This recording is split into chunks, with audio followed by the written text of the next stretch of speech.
You guys can ask me questions because How much age does a game like that put on you, Coach? I don't know. My wife said I had 2 gray. I don't have a lot of hair up here, but she said there was 2 gray ones coming. So there's probably 10 more. Started off the game. It was 12-0. We didn't have any energy. I had a really good day of practice, a good 3 days. Really excited for this game. Great crowd, and we just came out flat. Made a couple subs, and our defense really stepped up. I think they missed 21 of 22 field goals to end the half, and were able to take the lead. Second half, energy just, Arizona State, we knew they'd make a run. They did. We were, had some good moments, bad moments. At the end, we didn't execute fouling and not fouling, but those are lessons learned. Able to get into overtime and found a way to win. Resilient group, obviously a lot to clean up, but we're able to beat a good team. 11 turnovers in the first 10 minutes. Yeah. And I know that you've been working on it. What do you got to do to clean it up? It's interesting. We played against the best team in the league at Colorado, holding teams to 47 points, and we had 47 points with 17 minutes to go in the second half. Sometimes it goes. Even in pregame, Quincy Pondexter does a great job getting movement, cutting, all those different things. We did it against Stanford too in the first half. It just looked a little bit lethargic. I wish I knew, but the guys found a way. We started getting better ball movement, started making some shots, getting a little bit more flow, but it all started with our defense. We held them to 18% from the field in the first half, and but to win close games, you got to make foul shots. You can't turn it over. We kind of did that, and it kept them in the game. But you got to attribute a lot of that to them. That's how they play. They trap, they press, they're disruptive. We weren't happy with some of our decision making, but for the most part, we figured out a way. The thing that you said to your team in that first timeout, it looked like you were animated, like, hey, this is not. Well, sometimes, coaching, you're just trying to get the best out of them, and sometimes it's positive, sometimes it's negative, sometimes it's fiery, sometimes it's not. But that's knowing your team. You just gotta challenge them a little bit. We're a good team, but at that moment we were playing like we were afraid, like we were soft, and we had to compete. And I wasn't asking about making shots. I wanted them to compete, and they did. And one of the biggest keys to win against Arizona State is transition defense, and we were really, really good tonight. I thought that was the key to the game. That's where they beat us in game number 1 down there. How did you guys end the half on that 23-4 run? Defense. Defense, and then you make a couple shots, it changes everything. And Keion Brooks got out from the 3-point line. Noah Williams hit one in the corner. We found Cole in transition. When our defense is elite, we're in transition, we got great flow, we're sharing, and we get really good scoring opportunities. You said there was lack of energy at the start. It almost looked like there was a lot of energy and they were really pressing. Could be. Did you sense that? I don't know. It's interesting with them. Sometimes, I know last year, not talking this year, last year for some of our Seattle guys playing in front of their families for the first time, you could see there was like this extra pressure maybe. A lot of these guys put a lot into what they do and how they perform. They work so hard. Sometimes you can feel that. But you know what? The game of basketball, we were having great starts at the beginning of the year, and then, Cal Baptist, we were up 10-0, and then kind of the other way. This time against Stanford, we're up, down 8-0. Today we were 12-0 and found a way.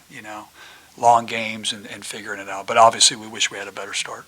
Braxton needed 42 minutes, no field goal attempts. Yeah. Any explanation on that? I've never seen that. But he was open a couple times in the press break where he was like this and everybody kept looking at him like this. So we'll address that. But Braxton, I will tell you this with Braxton. Braxton's he's been amazing, and he's been playing with a sore ankle. And the kid's a warrior. Being able to play those amount of minutes and having 11 rebounds, changing a lot of shots. He was a big reason why our defense was so good. Just one of the things that you've always said was bringing in Noah was going to bring you some extra toughness. Mhm. How big is Noah Williams in a game like this? He was really good. He's really tough. When he gets into the paint against a smaller guard, he knows how to use his body like an old school Andre Miller / Gary Payton, and he pump fakes and he has really good touch around the basket. And I thought he made some really big plays down the stretch. He's gritty. He cares about winning. He cares about playing for the home team, and just love coaching him. He also said, just real quick, he also said he'd take responsibility for not fouling on that final play in regulation, that he should have fouled. I don't know. It's one of those things. We practice it and we do it in games. Sometimes you're like, okay, we wanted to foul. We had 3 to give. We didn't, and then we fouled the 3-point shooter. It wasn't great execution down the stretch. Do you think you can use Noah like you've used Terrell Brown last year and Jalen? Like, in the end, can he be the guy that'll take you home? I think so. He's got that ability, and he'd been struggling from the foul line, and when he got those first 2 to go, he had missed 2 1-on-1s at the beginning. So I was happy to see him make tough free throws when it mattered. And I think that was really good for his confidence, because we've known he's always been he's a 70% above foul shooter, and he's still getting comfortable. I mean, he's only played how many games?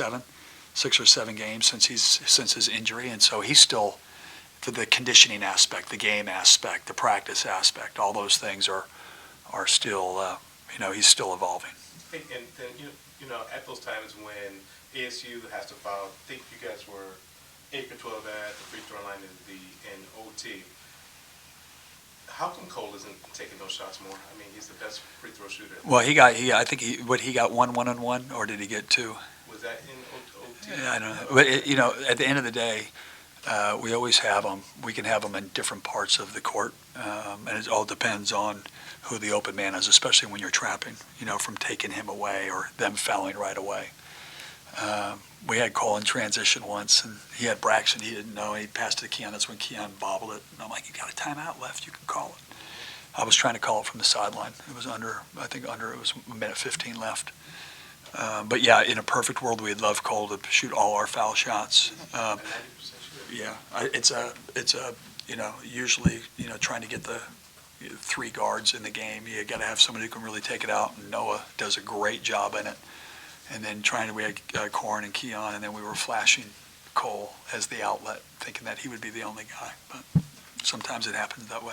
I know you've probably seen it all, but is this one of the strangest games you've been a part of, with all the swings? You know what? That's a good question. Every time that I thought that, okay, we just put this game away, we're cut it to 4, we're up 4.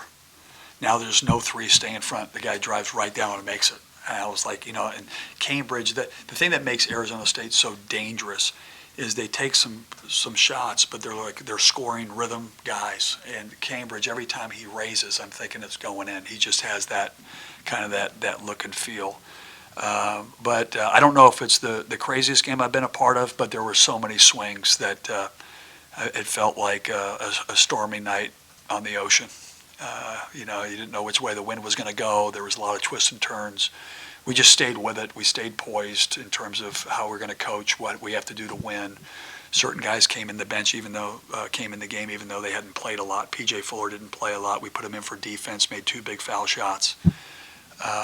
Corin Johnson made a big foul shot, came in, helped us with the press break, and just found a way. When you have a game like this with 22 turnovers but still find a way to win, how does that shape the message to the team with Arizona coming on Saturday? Well, you know what? Whatever message it is, you got Arizona, you got a top 10 team coming into your home, which is just awesome. It's great for the fans. It's great for us. It's great for everybody. Great for the league. It's really exciting. Some of our best wins this year, unfortunately, have been high turnover games. St. Mary's was 23. At Colorado was 20-something. Tonight, we had 22. It shows you that the potential that we can be with 10 extra possessions in a game. And the thing with the young players, is they're so talented, they're so aggressive, they're so fearless, but on the flip side, you're going to have to live with some of their mistakes. And we try to correct it. The staff is on these guys constantly, watching film, getting them in the gym, trying to create those situations as many times as possible in practice, and just trying to develop and get better. But we know in our last game, up 15 in the first half, those turnovers were what got them back in the game. So if we can clean those up, we can put ourselves in position to beat Arizona. 5 Just o'clock. think you guys need to do in that game on Saturday? You know, I think we hang our hat on our defense. It's got to be at a high level. Arizona has the best interior team, I think, in the country. They've got a point guard that's fearless in Kirsa. They made 9 threes against us. They weren't shooting the ball great in league, but they made 9 threes against us. It's tough. They're a tough team. We're going to have our A game, and hopefully we don't have 22 turnovers. We can limit those. And if we can do that, we should be able to put ourselves in position to win the game. 5 o'clock start on a Saturday, conference game, top 10 team. It's going to be close to a packed house. How much fun are games like that? You know what? The games that I've been a part of here that have been sellouts, close to sellouts, it's one of the toughest places to play in the country. And that's what's exciting. I want our players to have that opportunity to feel that. And you get to go play against a great opponent. And that's what any competitor, any championship person wants to play against. They want that. They want that opportunity. Thanks, Coach. Go Dogs. Go Dogs. Go Dogs. Don't show up.